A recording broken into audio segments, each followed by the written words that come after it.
Pagkahiwalay nila pagkapanganak, ang isa'y lumaki sa karangyaan at ang isa'y sa kahirapan. Pero ang muling pagkikita nila ang nagbunyag ng krimeng babago sa lahat. Kakaunti pa lang ang malay ni Isabel nang pumasok ang doktor sa kwarto na may seryosong mukha. Walang paligoy-ligoy, sinabi niyang isa sa mga sanggol ay hindi kinaya ang komplikadong panganganak. Tinangkang magsalita ni Isabel, pero sobrang hina pa niya. Tahimik siyang umiyak, ang mga mata malabo pa at ang katawan walang lakas para tumugon. Tumalikod agad ang doktor at lumabas ng kwarto. Sa pasilyo, mabilis siyang naglakad patungo sa isang silid na malayo sa pangunahing bahagi ng ospital. Doon, sa isang ordinaryong incubator, mahimbing na natutulog ang isang bagong silang na sanggol. Binuhat niya ito, binalot sa manipis na kumot at lumabas sa isang tagilid na pinto. Sa labas, may isang elegante at maayos na babaeng naghihintay sa isang itim na sasakyan. Lumapit ang doktor nang hindi nagsasalita. Binuksan ni Emilia ang pinto, maingat na kinuha ang sanggol at mahina niyang sinabi, "Walang dapat makaalam nito." Tumango lang ang doktor. "Tapos na," sagot niya at tinanggap ang makapal na sobre bago ito sumakay sa kotse at nawala sa dilim ng gabi. 24 na taon nang lumipas, nagising si Nico sa kanilang simpleng bahay na yari sa kahoy, butas-butas na ang bubong. Una niyang ginawa ay tingnan kung nainom ng ina ang gamot. Nakaupo si Isabel sa mesa, maputla at hirap huminga. "Ayos lang ako, anak. Nainom ko na," sabi niya habang pinipilit ngumiti. Ang ama niyang si Tomas ay nagtitimpla ng mahinang kape habang inuubo ng tuloy-tuloy. "Dahan-dahan lang ngayon, Nico. Ang aga mong umaalis," sabi nito. Pero nakasuot na si Nico ng sombrero at kinuha na ang bisikleta. "Hindi pwede, Tay. Kapag may namiss akong delivery, mawawala ang bonus. Kailangan natin ng pera." Samantala, sa kabilang bahagi ng lungsod, nagising si Andres sa automatikong alarm ng kanyang modernong kwarto. Pagbaba niya para magagahan, nakaayos na ang mesa. Tahimik siyang pinagmamasdan ni Emilia habang kumakain. Tinatanong siya tungkol sa klase at plano para sa weekend. "Lalabas kami ng mga kaklase ko. Sa mall kami, pag-uusapan yung startup project." Tumango si Emilia pero hindi inaalis ang tingin sa anak. "Huwag mong kalimutang may dinner tayo kasama ang mga investors ng papa mo sa linggo." Tumango si Andres at nagpatuloy sa tipikal niyang komportableng araw. Hindi alam na ang hapong iyon ay magbabago ng lahat sa kanyang buhay. Si Emilia naman, habang nililinis ang salamin at inaayos ang bag, ay nakaramdam ng biglang sakit sa dibdib. Ilang segundong napahinto. "Siguro stress lang," bulong niya, at hindi na nagsabi kahit kanino. "Mahal naming manonood, para magpatuloy kaming makapagdala ng mga makabuluhang kwento ng libre, hinihiling naming mag-subscribe kayo sa channel at i-like ang video. Mag-iwan din ng komento kung sino kayo. Maraming salamat at itutuloy na natin ang kwento." Bandang tanghali, mabilis na nagbibisikleta si Nico sa kalsada, umiiwas sa sasakyan at sinisikap tapusin ang mga delivery sa oras. Huminto siya sa isang restaurant, kinuha ang package at dumiretso sa shopping center. Kasabay noon, dumating din si Andres sa parehong lugar kasama ang dalawang kaklase.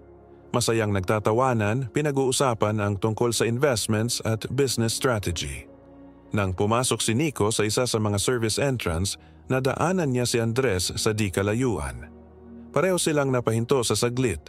Tumingin sa paligid, parang may naramdamang pamilyar. "Kakaiba?" bulong ni Andres kunot-no.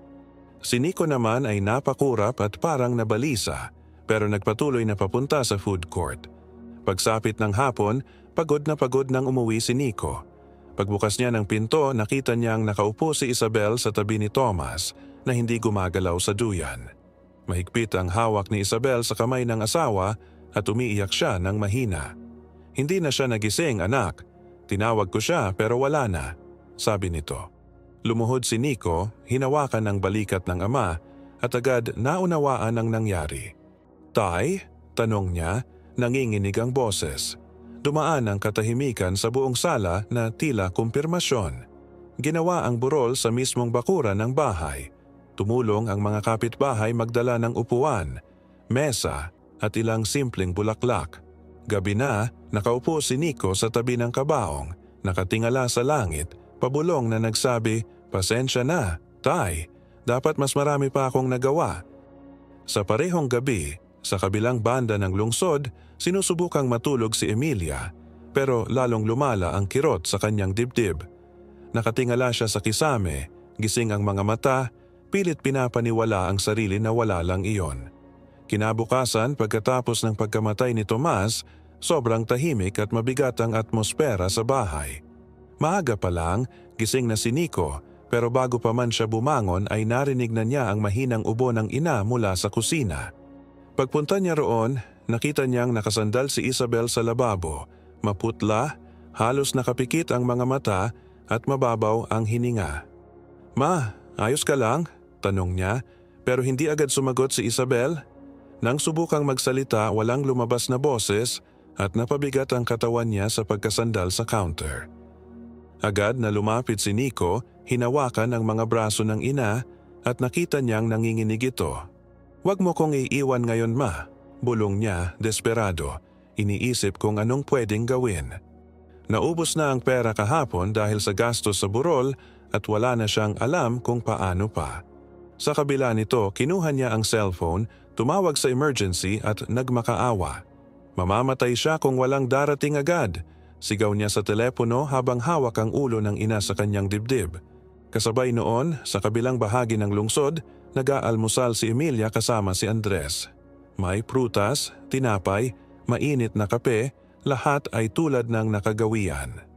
Habang nagsasalita si Andres tungkol sa posibleng business trip, napansin niyang nanginginig ng bahagya ang kamay ng ina habang inaabot ang tasa.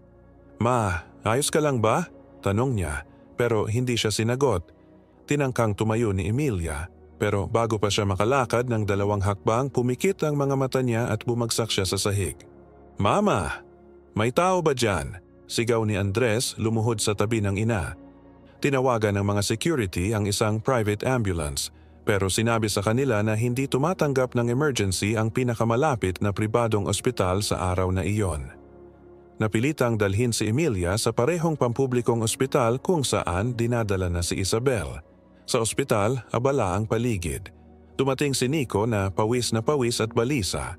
Tinutulungan ang mga nurse habang tinutulak ang stretcher ng ina. Ilang sandali lang, dumating din si Andres, kasunod ng mga paramedic na may dalang walang malay na si Emilia.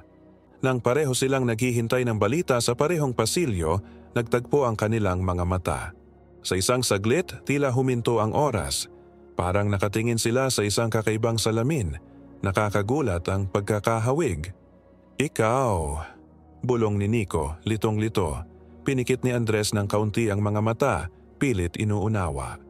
"Ilan taon ka na?" tanong niya. 24. "Ikaw," sagot ni Nico at tumango si Andres. "Ako rin." Nagpalitan pa sila ng ilang mabilis na tanong. Pangalan ng ina, ama, lugar ng tirahan. Wala namang direktang koneksyon, pero kitang-kita ang pagkabigla sa dalawa. Bago pa man sila makapagpatuloy, tinawag sila ng isang nurse. Kailangan nilang sundan ang mga record ng pasyente. Ilang oras ang lumipas, sinabi ng mga doktor na parehong nasa ligtas na kalagayan ng mga pasyente. Inilipat si Emilia sa isang pribadong kwarto sa itaas, habang si Isabel naman ay inilagay sa isang ward sa ibabang palapag. Si Andres, na hindi pa rin mapakali sa nangyari, lumapit kay Nico. "Gusto mong sumama sa akin para makita si Mama? Ayos na siya ngayon." Nagalinlangan si Nico pero pumayag din. Sabay silang umakyat sa kwarto. Pagkakita kay Nico, biglang nagbago ang ekspresyon ni Emilia. Nanlaki ang kanyang mga mata, bumilis ang paghinga. "Palabasin mo siya," sabi niya, mahina pero mariin. Nagtaka si Andres. "Ma, dumaan lang siya para bumisita. Anak siya nung pasyente sa ward yung sinabi ko sa'yo." Tinaas ni Emilia ng kaunti ang kamay para pigilan ang anak. "Sinabi kong palabasin mo siya." Ngayon, walang naiintindihan si Nico pero agad siyang humingi ng paumanhin at tahimik na lumabas. Sinara ni Andres ang pinto ng malakas. "Anong problema, Ma? Hindi mo naman siya kilala." Umiwas ng tingin si Emilia at ang tanging sagot niya ay hindi siya maganda ang pakiramdam. Kinabukasan, nagsimula ng tumanggap ng bisita si Isabel. Sinamahan ni Andres si Nico papunta sa ward. Pagkakita sa binatang may magandang bihis, napuno ng luha ang mata ni Isabel. Parang may naaalala ako sa'yo, sabi niya, halatang apektado. Ngumiti si Andres at nagsimula silang magkwentuhan tungkol sa kakaibang tagpong naganap sa ospital. Nagbiro si Nico. Baka naman magkapatid tayo at walang nagsabi. Tumawa si Andres pero si Isabel ay biglang naging seryoso. Sinabi sa akin ng doktor noon na kambal ang isinilang ko pero isa lang ang nabuhay, pag-amin niya habang nakatingin sa kanilang dalawa na tila kinikilatis. Nanahimik ang buong kwarto. Hindi nakaimik si Nico at si Andres sa unang pagkakataon ay nawala ng masabi. Bigla na lang inilapat ni Isabel ang kamay sa dibdib at napayuko sa kama. Tawagin mo ang nurse, sabi niya, habol ang hininga. Mabilis na tumakbo palabas si Nico at si Andres naman ay naghahanap agad ng tulong. Muling nabalot ng tensyon ang buong ospital. Sa loob ng silid, tuloy-tuloy ang kilos ng mga nurse sa paligid ni Isabel. Tumutunog ang mga monitor sa maikling pagitan at inaayos ang gamot habang siya ay nananatiling sedado. Sa labas, nakaupo sa isa sa mga upuan sa pasilyo, nakasubsob ang mukha ni Nico sa kanyang mga palad. Lumapit si Andres, may dalang 2 bote ng tubig at inabot ang isa sa kanya. Tahimik na tinanggap ito ni Nico, huminga ng malalim at sa wakas ay nagsimulang maglabas ng saloobin. Hindi ko alam kung paano ko babayaran lahat to. Sa tuwing naiisip ko ang gastos, parang hindi ako makahinga. Siya lang ang meron ako. Tahimik na nakinig si Andres at walang pag-aalinlangan ay sumagot. Hindi ka mag-iisa sa laban na to. Tutulungan kita. Walang dapat pinipiling mamili kung aalagaan ng magulang o babayaran ang mga bayarin. Tiningnan siya ni Nico halatang nagulat. Tinanong niya kung sigurado ba si Andres. Tumango ito. Oo. Pero para magawa natin to, kailangan kong maintindihan ng buo ang kwento.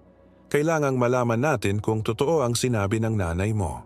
Habang nasa biyahe pa rin ang ama ni Andres, iminungkahi niyang pumunta sila sa bahay nila. Saglit na nag-alinlangan si Nico, pero sa huli ay pumayag din. Napakalaki ng bahay, tahimik at malinis. Inakay siya ni Andres papunta sa isang opisina sa dulo ng pasilyo. Kinuha niya ang isang susi na nakatago sa likod ng larawan at binuksan ang pinto. Dito nakalagay ang mga lumang dokumento, mga folder ng buwis, mga file mula sa ospital kung saan nagpapagamot si Mama. Kung may matutuklasan tayo, malamang nandito. Nagsimula silang maghalongkat ng mga drawer, kahon at folder. Tahimik silang pareho, nakafocus, hanggang sa may nakuha si Nico na isang dilaw na papel mula sa folder na may pangalan ng ospital. Mukhang medical na resulta to, sabi niya. Kinuha ni Andres ang papel, mabilis na binasa at nagkomento. Pero ginawa ang test na tubago pa siya manganak, tingnan mo ang petsa. At iba rin ang pangalan ng pasyente. Nagpatuloy sila sa paghahanap ng iba pang dokumento. Nakahanap sila ng isang resibo na pirmado ng isang tauhan ng maternity hospital, napakalaki ng halaga pero walang malinaw na paliwanag kung anong serbisyo ang binayaran. Sa isa pang folder may nakita silang liham na naka-address kay Emilia. Sinulat ng isang pangalang pareho nilang hindi kilala. Sa loob ng sulat nakasaad na lahat ay ayon sa napagkasunduan, na ibigay na ang sanggol at walang nakahalata. Lalo na ang tunay na ina na sobrang hina para makapagtanong. Binasa ni Nico ang bahagi ng sulat ng malakas. Pareho ng birthday ko ang petsa ng sulat na to. Tahimik na tumingin si Andres sa kanya, pagkatapos ay muling tinitigan ang mga papel at malalim na huminga. Kailangan na nating ipakita to kay Mama, ngayon na. Bumalik sila sa ospital at umakyat papunta sa kwarto ni Emilia. Nakaupo siya, nagbabasa ng kung ano sa kanyang cellphone nang pumasok ang dalawa. Diretsong nagsalita si Andres. Ma, nakita na namin ang mga dokumento. Paki-explain ito. Inilapag niya ang mga papel sa kama. Nanatiling nakatulala si Emilia sa loob ng ilang segundo, saka tumingin kay Nico at muling ibinalik ang tingin sa anak. Hindi ako pwedeng magkaanak. Ilang taon akong nagtangkang mabuntis. Pangarap iyon ng tatay mo, kaya nagkunwari ako. Nagpanggap akong buntis at sa araw na napagkasunduan, inayos ng doktor ang lahat. Hindi makapaniwala si Andres sa narinig. Binili mo ang isang sanggol? Niloko mo ako buong buhay ko? Sinubukan ni Emilia magpaliwanag. Minahal na kita mula sa unang segundo. Kasalanan to ng takot at desperasyon. Gusto ko lang mapasaya ang tatay mo. Tahimik na nakatawid ng braso si Nico. Lumayo si Andres, hindi na itago ang galit. Hindi na bibili ng pera ang pamilya, ma. Sinira mo ang buhay ng ibang babae para lang sa palabas na to. Nagsimulang umiyak si Emilia, nakiusap na huwag sabihin kay Romulo. Wala siyang alam. Mabuti siyang ama sa iyo. Huwag niyong sirain yun ngayon. Sinabi ni Andres na hindi pa niya alam ang dapat gawin. Si Nico, mas tahimik, ay nanood lang. Paglabas nila ng kwarto, ilang hakbang ang nilakad ni Andres sa katahimikan bago nagsalita. Hindi dapat malaman ng nanay mo ito ngayon. Mahina pa siya. Tumango si Nico bilang pagsang-ayon. Nangako si Andres. Babayaran ko ang lahat. Mga test, gamot, paggamutan. Makakakuha ng pinakamahusay na gamutan ng nanay mo. Huminga ng malalim si Nico at sinabi, deserve niya yon. Namatay ang tatay ko na iniisip na hindi niya kami kayang alagaan ng maayos. Sandaling tumigil si Andres, inilagay ang kamay sa balikat ng kapatid at matatag na nagsabi, ngayon, dalawa na tayong nag-aalaga sa kanya. Sumunod na mga araw ay tahimik, tensyonado at tila napakatagal. Mabuti ang pagtugon ni Isabel sa gamutan. Nakakausap na niya ang mga doktor, nakakakain ng mag-isa at paminsan-minsan ay nakangiti na. Unti-unting bumalik ang kulay sa kanyang mukha at ang lakas sa kanyang tinig. Tinupad ni Andres ang kanyang pangako. Inayos ang lahat ng test, binili ang mga pinakamahal na gamot at araw-araw siyang bumibisita sa ward para tutukan ang bawat detalye. Ngunit sa kalooban niya, hindi siya mapalagay. Alam niyang may isa pang mahirap na hakbang, marahil ang pinakamahalaga. Kailangan niyang marinig mismo mula sa ina ang buong katotohanan bago pa ito manggaling sa iba. Bandang hapon, umiinom si Emilia ng tsaa sa tabi ng bintana ng kanyang pribadong kwarto nang dumating si Andres na seryoso ang mukha. Kailangan nating mag-usap. Ikaw ba ang magsasabi o ako? Malalim ang hininga ni Emilia. Ibinaba ang tasa sa mesa at tahimik na tumango. Darating na siya ngayon. Gusto kong manggaling sa akin, pero huwag niyo akong iiwan. Ilang oras ang lumipas, dumating si Romulo sa ospital galing airport. May dala siyang bulaklak at pagod pero masayang ngiti. Pagpasok niya sa kwarto at nakita ang tatlo, nakaupo ang asawa, nakatayo si Andres sa tabi nito at si Nico ay nakasandal sa isang sulok. Alam niyang hindi ito ordinaryong pagbisita. Hinintay ni Emilia na makaupo siya bago nagsimulang magsalita. Romulo, may kailangan akong ikumpisal. Matagal ko na tong tinatago. Nang akala mong buntis ako, hindi totoo yon. Nagkunwari lang ako. At sa araw na akala mong nanganak tayo, bumili ako ng sanggol. Hindi agad tumugon si Romulo. Tumingin lang siya sa bulaklak sa kanyang kamay at mahinahong sinabi, alam kong peke ang tiyan na yon. Parang mali talaga simula pa lang, pero ang saya-saya mo noon at nang dumating si Andres, parang lahat ay naging tama. Yon ang pinakamaligayang sandali ng buhay ko. Naputol ni Andres ang katahimikan, pulang-pula ang mukha sa galit. Tay, hindi sapat yan. Tinatanggap mo na okay lang ang kasinungalingan kasi naging maganda ang resulta? Krimen ito at yung tunay kong ama si Tomas namatay na walang alam sa totoo. Nanahimik ang buong kwarto. Tahimik na umiiyak si Emilia, hindi matingnan ni Romulo ang anak, at si Nico ay nanatiling tahimik, iginagalang ang sandaling hindi naman talaga kanya, pero may kinalaman sa buong pagkatao niya. Kinabukasan, dinala ni na Andres at Nico sa presinto ang lahat ng dokumento, mga pekeng resibo, ang sulat, mga lumang tala. Formal nilang isinampa ang reklamo. Binuksan ng pulisya ang investigasyon at pinakinggan silang dalawa. Sa payo ng mga doktor na natiling nakakonfine si Emilia, ngayon ay may bantay. Tinawag sa investigasyon si Romulo, nagbigay siya ng salaysay at umaming may bahagyang kaalaman sa nangyari. Simula noon, opisyal nang binuksan ang kaso. Samantala, lalo pang bumubuti ang lagay ni Isabel. Nakakalakad na siya sa pasilyo at taus-pusong nagpapasalamat sa bawat staff na nag-alaga sa kanya. Doon napagpasyahan ng magkapatid na oras na para sabihin ang lahat. Sa huling bahagi ng hapon, sabay silang pumasok sa ward, umupo sa tabi ng kama at inilapag ang folder ng mga dokumento sa mesa. Nagsimula si Andres. "Aling Isabel, tama po kayo. Ako po ang nawawala niyong anak." Buo ang tinig ni Nico nang sabihin, "Lahat ay napatunayan na. Inagaw kanila sa amin."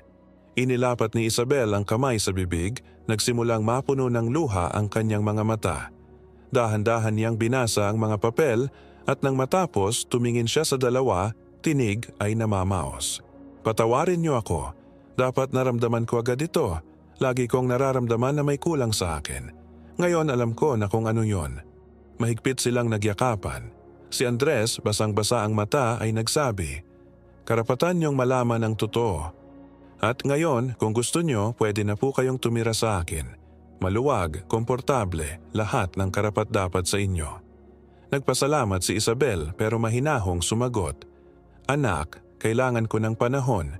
Buong buhay ko nasa labas sa mga pader na simple at bintanang bukas. Hayaan mo muna akong mag-isip." Iginagalang nila yon. Dahil sa unang pagkakataon, ang katotohanan ay hindi kailangang madaliin. Ilang araw matapos ang pag-uusap kay Isabel, kinumpirma na ang balitang matagal nang hinihintay ng lahat. Pinaospital na si Emilia sa huling bahagi ng umaga at paglabas niya sa pinto ng ospital, 2 pulis na ang naghihintay sa kanya. Suot pa rin niya ang damit mula sa pagkakakonfine nang siya ay tahimik na inaresto at inihatid sa opisyal na sasakyan. Hindi siya tumutol, yumuko lang at sumakay ng walang salitang binitiwan. Sa parehong hapon, inaresto rin si Romulo matapos lumabas sa isang pulong kasama ang kanyang abogado. Ang direktang pagkakasangkot niya sa mga pekeng dokumento ay naging dahilan ng mabigat na pasya ng hukom. Ilang oras lang ang lumipas, pati ang dating doktor na kasama sa planong pagpeke ng kapanganakan ay naaresto rin. Umingay ang kaso sa buong komunidad, lumabas sa mga lokal na balita at naging paksa ng mga usapan sa bawat pasilyo ng ospital. Yung mayamang babae na bumili ng sanggol ay naging isa sa mga kwentong pinag-usapan sa lungsod sa mga huling taon. Nagpasya si Andres na yon na ang huling ugnayan niya sa dating buhay. Formal niyang pinalitan ang apelido gamit na ngayon ang tunay na apelido ni Nico at tinalikuran ang lahat ng posisyon sa kumpanya ng kanyang ama. "Ayokong mamuhay sa kasinungalingan. Gusto kong magsimula ulit," sabi niya habang nilagdaan ang mga papeles sa munisipyo. Wala pa silang marangyang bahay, kaya't mas pinili niyang manatili kasama sina Nico at Isabel sa barong-barong, tumutulong sa mga gawaing bahay, namimili ng gamot ng ina, nagluluto ng kanin at gulay sa kalan na dikahoy, at natutong mamuhay ng simple ngunit totoo. Unti-unti natutunan nilang pahalagahan ang maliliit na sandali na dati tila imposible. Nagtatawanan habang inaalala ang mga kwento ni Tomas, natutulog sa duyan sa balkonahe, nagsasaluhan ng tinapay at kape sa katahimikan, at nagyayakapan ng mahigpit kahit walang kailangang ipaliwanag.